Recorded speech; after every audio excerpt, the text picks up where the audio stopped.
السلام عليكم، مرحبا بكم في فيديو جديد على قناة هند ريان. اليوم غادي نحضر معكم حلوى الريش بوند، وحده بالكوك والكوفيتير والثانيه بالشوكولات. تبعوا الفيديو حتى الاخر بتشوفوا طريقه التحضير جد سهله.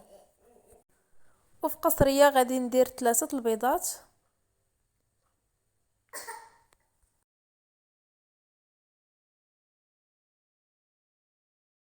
غادي ندير كاس ديال زيت نباتي العبار بكاس ديال العنبه او كاس الشاي. غادي ندير كاس سكر سنيده، وغادي ندير 2 خنيشات ديال الفاني. نتوما ديروا 2، انا هنايا درت وحده بوزن 16 غرام. غادي ندير قشور ديال الحامضه محكوكه، غير ديك القشره الصفراء. وغادي ندير واحد المعلقه ديال العسل اللي كتعطيني في الطياب ديال الحلوى، كتعطيني ديك الحلوى مذهبه من برا وباقا هشيشه من الداخل، ما تخليهاش حتى تتحمر مزيان في الفران وكتجيني قاصحه من الوسط. هادشي علاش كنديروا ديك المعلقه ديال العسل. وغادي ندير شويه ديال الملحه، غير واحد القريصه صغيره. وغادي نخلط هادشي مزيان مزيان حتى تذوب ليا ديك السنيده، تنحس بها دابت. كنبقى نحك فيها انا ديك السنيده، كنبقى نحك فيها مع القصريه حتى تذوب بسهوله وكتذوب بالزربه. هنايا زربت لكم شويه ديال الفيديو باش ما يجيكمش طويل. وغادي نبدا نضيف الدقيق بنوعيه جيده، وغادي نضيف خماره ديال 10 غرام. اللي عنده ديال 7 غرام يدير وحده ونص. انا هنايا درت 10 غرام، كانت عندي ديال 18 غرام وخدت منها غير 10 غرام. وغادي نبقى نزيد في الدقيق ونجمع، نزيد في الدقيق ونجمع حتى تجمع ليا العجينه ديالك كتكون مجموعه وشويه تتكون مطاطيه، وفي نفس الوقت ديما تتبقى تلصق لينا العجينه ديالها. هذا هو القوام كما كتشوفوا، كتشكلوا الشكل اللي بغيتو. العجينه كتكون زوينه بزاف. دابا غادي نبدا ندير فريش بوند ديال الكوك. غادي ندير صغيره، غندير وحده ملاصقه مع وحده. ندير الوزن ديالو غتكون ديك 5 غرام حتى 7 غرام في الوحده. كندير كرات صغار بزاف، وغادي ندخلهم للفران اللي شاعل من الفوق والتحت على 200 درجه.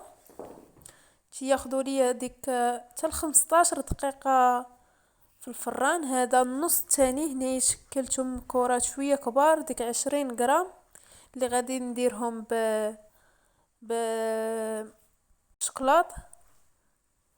هذه هي الحلوه ديالي بعد ما خرجتها من الفران. كما كتشوفوا كتجي مذهبه، كتجينا مذهبه من الفوق ومن التحت. واخا هكاك التصوير ما كيعطيش حقه في الحلوى.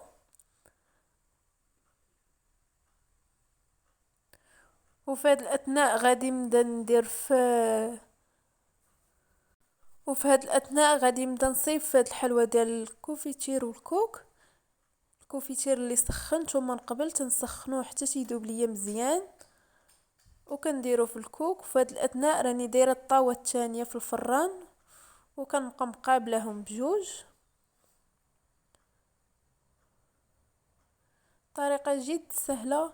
الكوفيتير سخنوه مزيان، تقدروا تضيفوا ليه ديك المعلقه ديال المزهر ولا الماورد، ما عرفتش اين وحده تديروا فيهم. انا ما كنديروش حيت ما كيعجبنيش المذاق ديالو بزاف، هذاك الشيء علاش ما تنديروش. تنحتفظ غير بالكوفيتير والكوك. صافي غادي نمرمدها مزيان في الكوك. وغادي نحطها في الطبسيل ديال التقديم ولا الطبسيل ديك الجبانيه. انا درتو في ديك الجبانيه وغادي نحتفظ فيه في الثلاجه.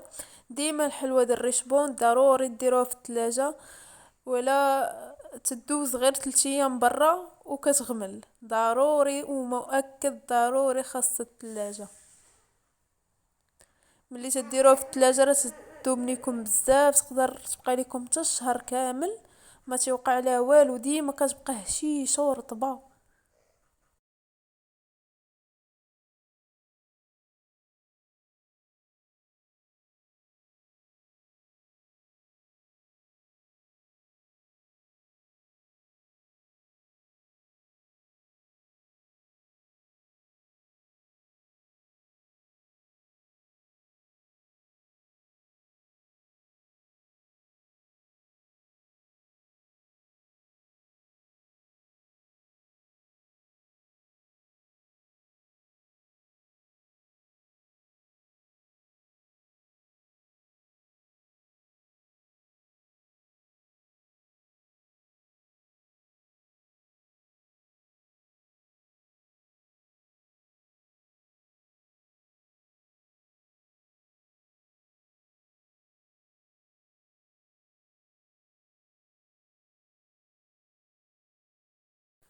وهذه هي الطاوة الثانية اللي خرجت من الفران.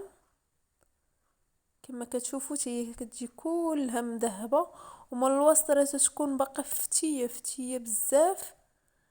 هنايا ذوبت لها الشكلاط اللي خاص بالحلوى. غادي نضيف لها واحد شويه ديال اللوز اللي حمرته في الفران. اختياري، تقدروا ديروا اللي يعجبكم، تقدروا تعوضوه حتى بالكاوكاو. صافي، وغادي نبدا نحط فيها على جنب. كما كتشوفوا راك ساهله ساهله بزاف، وكتعطيني كميه كتيره كتيره. ولو وصلتوا حتى لهاد المرحله ما تنسونيش بواحد اللايك واشتراك في القناه باش يوصلكم كل جديد ان شاء الله.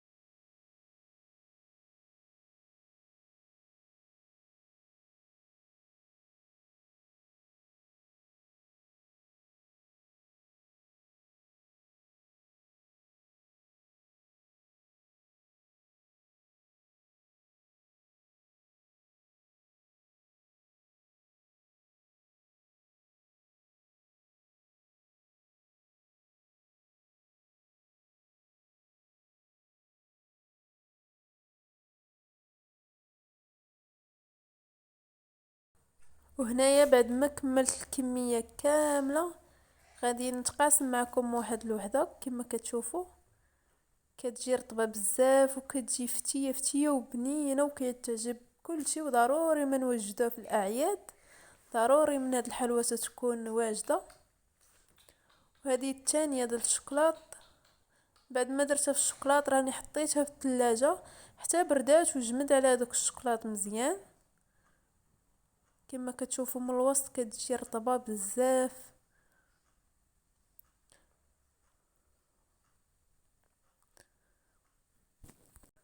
وهذا هو الفيديو ديالنا ديال اليوم. ما تنسونيش بلايك والاشتراك للقناه، وتبارطاجيو الفيديو مع العائله، وجربوا هاد الطريقه راه كتجي ناجحه.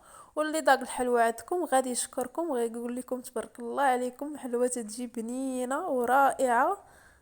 ما تنسونيش انا بالبارطاج، وشكرا على المشاهده ديالكم، نتلاقاو في فيديو جديد.